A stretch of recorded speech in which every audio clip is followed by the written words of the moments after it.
You are now watching Believe. Do you believe? What's up, man? It's CJ2K. I want to welcome you to the 2K Fantasy Football presented by Smash and Dash. And I was big fantasy guy. I wasn't big on it when I was playing, but now that I'm retired and just chilling, I'm real big into the fantasy. So I got a couple things for you coming this week. I got a few stardoms and situms. I'm gonna start off with my situms. My first guy that I'm gonna tell you need to sit is DK Metcalf.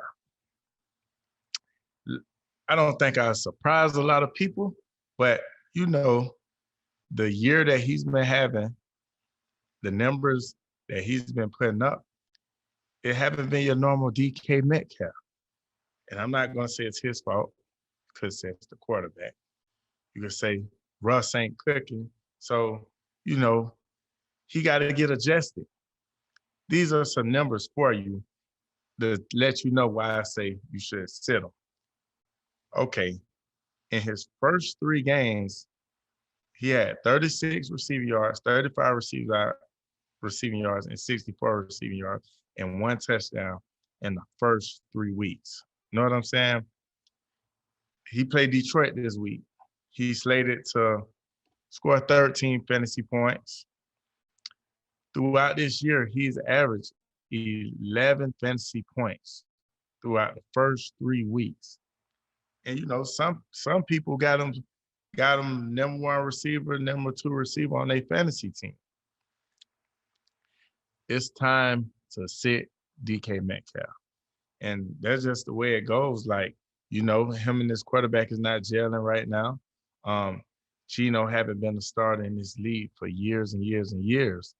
Now they're coming out, and he's not putting up productive games as a receiver. And everybody knows when you don't have the chemistry with your quarterback, you're not able to put up numbers.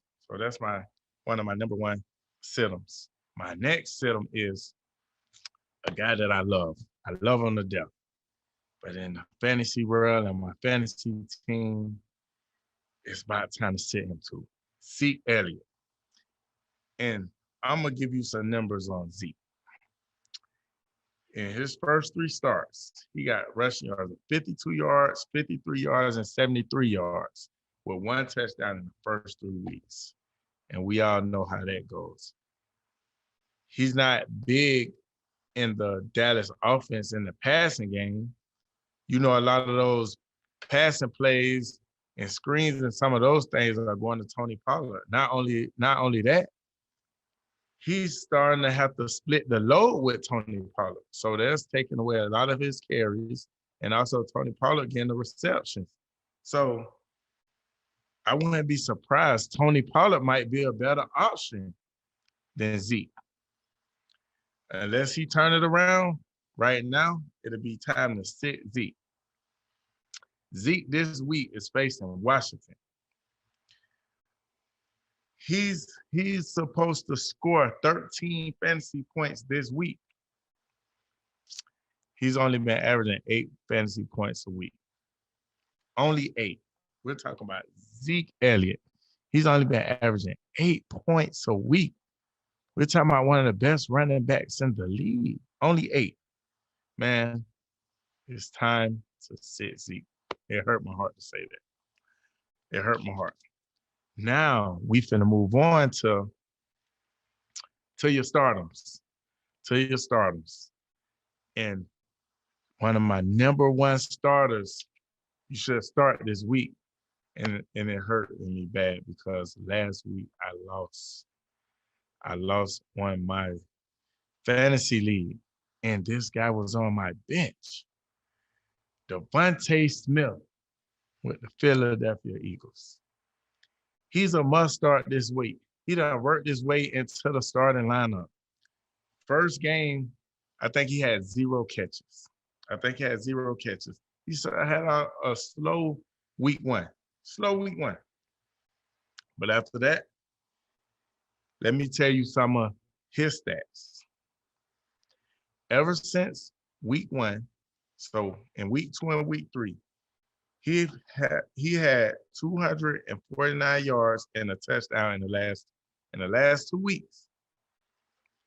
In the last 2 weeks, 249 receiving yards and a touchdown. He's on fire right now. He's on fire. This week, he's slated for 13.8 points. But I'm telling you, mark my word, that guy ceiling is much higher than that. I feel he's going to score way more points than 13. I have him somewhere around the 18 to 22 range.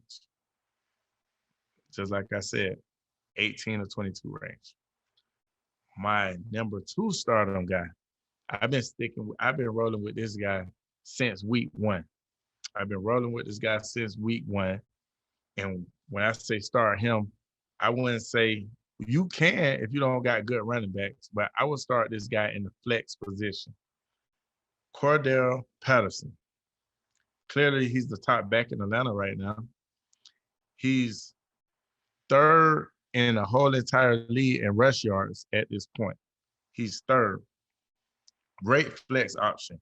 Week 1, he had 22 carries for 120 yards. Last week, he had 17 carries for 141 yards. Clearly, he's putting up the yards. He's putting up the yards, putting up a touchdown. They're going to use him in the pass game. He's a jack of all trades. He returns kicks. He does everything for Atlanta. And I just say he's a great flex option. This is a guy that you ultimately have no choice but to start as a flex. Some people got him as the number 2 started running back. But if you got 2 good running backs, you can put him in as a flex. He won't let you down. He haven't let me down all year. Now, this is a subject that I want to tap on, right? Because when I had my fantasy draft, I picked Cam Akers in hopes of him having a great year, a big year. Last year, he finished off the year putting up some great numbers. So coming into this year, he was slated to be one of those top guys to be the running back 1 or running back 2. I played him I drafted him. I think I got him like around maybe 3rd or 4th round. Played him week 1. Oh, man, it was terrible. It was terrible. Cam Akers is averaging 6.1 fantasy points per game. Then on the flip side, you got Darrell Henderson Jr. He's averaging 8.2 points a game. So it's like, you got LA Rams, defending Super Bowl champs. You got these 2 guys. Neither one of them is averaging what you would need them to average. So at some point, it's like, okay, what do you do at this situation? You pick Cam Akers early. Hey, you maybe can trade him or just have hopes on, as the year goes on, he's continued to do better, get a bigger workload and start putting up some of those numbers that he put up at the end of last year.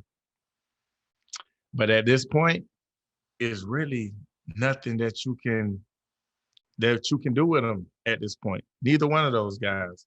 So if you were listening to 2K, CJ2K, at this point, what I'm going to do, because I picked Cam Akers, I think I'm going to leave him on the bench for a couple weeks and see what happens if there's a turnaround. If there's no turnaround, maybe try to get a trade for him or something like that. But for now, I would say both of these guys, Cam Akers, Darrell Henderson, got to stay away from until the LA Rams can figure out what they're going to do with their ground game, what they're going to do with their running back situation. So for now, I would say stay away from those guys. And that's just what it is for this week in fantasy. I'll be back at you next week with some more 2K, CJ2K fantasy tips presented by Smash and Dash. You dig? We out.